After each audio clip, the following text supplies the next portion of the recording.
What is going on, Jet fans? Matt O'Leary back with another video. I am excited to get into this one as we will be discussing a bold NFL draft prediction that I think sparks a difficult conversation for the New York Jets. So it's mock draft season, as you are well aware. Every single Monday I do a different mock draft, but the draft experts now are putting out their mocks. You got Mel Kiper Jr., Daniel Jeremiah, guys like that. And two of the biggest names in the industry, Mel Kiper and Daniel Jeremiah, put out a mock draft that I think is worth talking about for a few different reasons.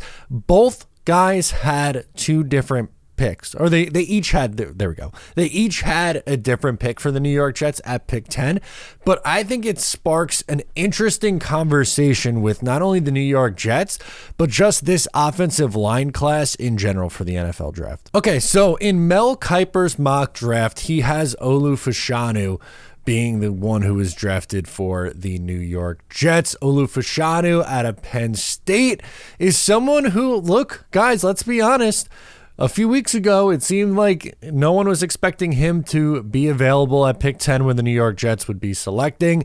Maybe that still ends up to be the case on draft night. We are still a few months out from the NFL draft happening, but even a few weeks ago, it was Fashanu 1, then Joe Alt, then Taliese Fuaga. But now it feels like the more intel that comes out, the longer this goes on, that Joe Alt has jumped up to the number 1 tackle and seems to be having a floor, meaning he is getting picked no later than pick number 7, which is to the Tennessee Titans. Now, before the Tennessee Titans are on the clock, a lot of these mock drafts are having a ton of quarterbacks and wide receivers go off the board, which only plays into the Jets' hand, who, let's be honest, desperately need offensive line help. Now, could the Jets go a different direction? Do they have to take offensive line? Of course they could go a different direction. Maybe they do like a wide receiver, or maybe they would take Brock Bowers.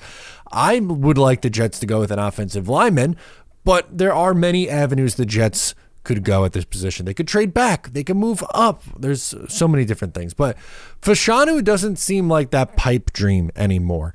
It seemed like, hey, like once they won a couple games at the end of the year, it was, all right, well, now you fell out of that range, so you better get used to Taliese Fuaga, who I happen to like a lot, but Olu Fashanu could very well be there for the Jets. Which that gets us to Daniel Jeremiah's mock draft. Again, Daniel Jeremiah is someone who is very well respected around the league. He knows Joe Douglas pretty well, too. That's always something that gets brought up a ton in his mock drafts, is because his relationship with Joe Douglas. But moral of the story, in Daniel Jeremiah's mock draft, the New York Jets at pick 10, Olu Fashanu, same thing, was available for the New York Jets at pick 10. But Daniel Jeremiah had Taliese Fuaga coming off the board at pick number 10 over Olu Fashanu. Now, Daniel Jeremiah, again, is someone that I respect a lot in this industry, and more often than not, he's pretty close. Mel Kiper's a legend in the industry, no doubt about it. But when you're looking at mock draft accuracy,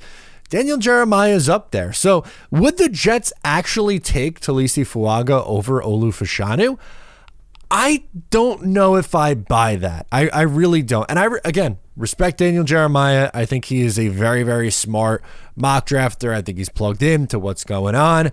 And I am someone who, I've made it pretty clear, if you watch me, I like Taliese Fuaga. I would be comfortable taking him at pick 10 if Fashanu or Alt are gone. But to be completely honest with you, my order for tackles is Alt, Fashanu, and then Fuaga. Now, I guess the debate here, or the interesting conversation, is I think Fashanu and Fuaga are closer than a lot of people think. Everyone seems to talk about the top 2 tackles, where it's Alt and Fashanu, and then a massive gap, and they're looping in Fuaga with the Mims and the J.C. Lathams and guys like that. To Daniel Jeremiah's point, I do think Fuaga is closer to Fashanu or Alt than he is to Latham and Mims in that group. I do agree with that. But when looking at specifically what the New York Jets need, I think Fuaga, while a very, very nice player, and again, someone that I would be very comfortable with, I think Fashanu's the better selection for the Jets if both are there. He's an incredible pass blocker. In 2 years as a pass blocker and a starter at left tackle, he's allowed 0 sacks, 17 pressures, and 4 penalties. Now, Fashanu is not nearly the same as a run blocker. He is about as ready as a young prospect can be, which he is a young prospect. He's 21 years old, or will be 21 years old, as pro ready as a pass protector as one can be, but he's going to need some work in the run game.